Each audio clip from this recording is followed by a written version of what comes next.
Camilla, and I'm here today to talk to you about Antonin Dvorak, who is a composer who will be featured on our upcoming concert with the performance of his string quartet number 12, opus 96, which is nicknamed the American Quartet. Be sure to catch this concert, which will also feature some string works by living composers, on Saturday, January 30th at 7:30 p.m. So perhaps you know the name and some of the music of Antonin Dvorak. You likely have heard at least parts of his quite famous New World Symphony, and he has a very well-known cello concerto. His various Slavonic dances for orchestra are also frequently played, and I, as an oboist, really love his Wind Serenade. His melodies are often wonderfully memorable, folksy, and diversely orchestrated, which is, I think, part of why his works are so well loved today. So now that I kind of refreshed you on some of his more familiar works, let's go ahead and talk about his life. So Antonin Dvorak was born in Bohemia in 1841, which is a region that today is referred to as the Czech Republic. He was the first of 9 children, and like many of the composers we have been talking about, he came to music at a very young age. He was exposed to live music often at his father's inn, so it was not long until he became an accomplished violinist. With the discovery of this musical talent at age 12, he was sent to the town of Slanis to live with his aunt and uncle to study harmony, piano, and organ there. He also was composing there as well. It wasn't long until his father enrolled him in the Institute for Church Music at Prague for about 2 years. So after all this study, Dvorak mostly taught private lessons while trying to make an impact with his compositions. 2 of his piano students, private piano students, were the Surmakova sisters, Josefina and Anna.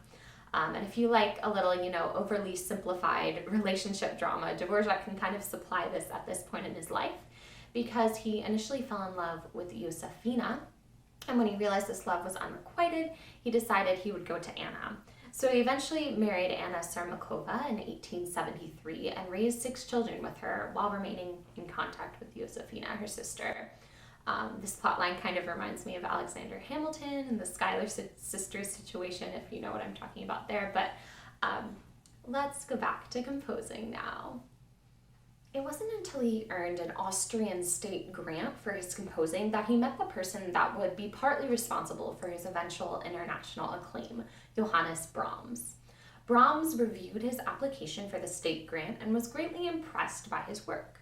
From there, Brahms would help Dvorak publish some works through his own publishing company, Simrock. And these works, Dvorak's Moravian duets for soprano and contralto, and his Slavonic dances for piano duet, kind of launched his international career. This interaction was also the start of a lifelong friendship between the 2 composers.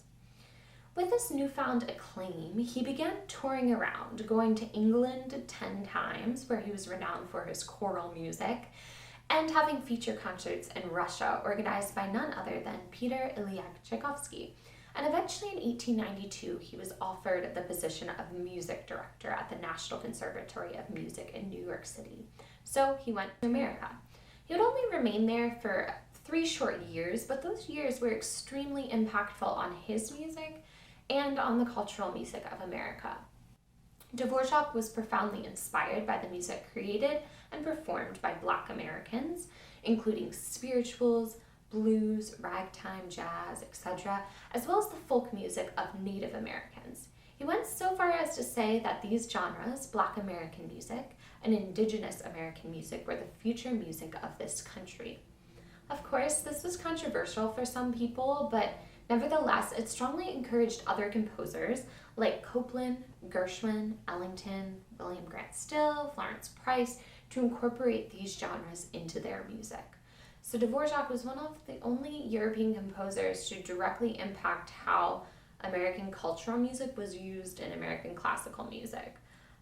Dvorak also drew great inspiration from these genres for his own music, which is why you'll hear them in his later works, like the New World Symphony, his cello concerto, and the piece that Berks Sinfonietta is playing, his aptly named American String Quartet. Dvorak wrote his American String Quartet in 1893 while he was still in America, but he wasn't in New York City. He was in the small farming community of Spillville, Iowa.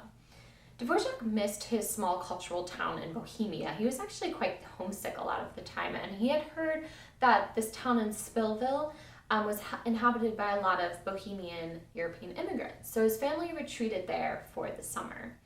This rural town proved to breathe new happiness and inspiration in him.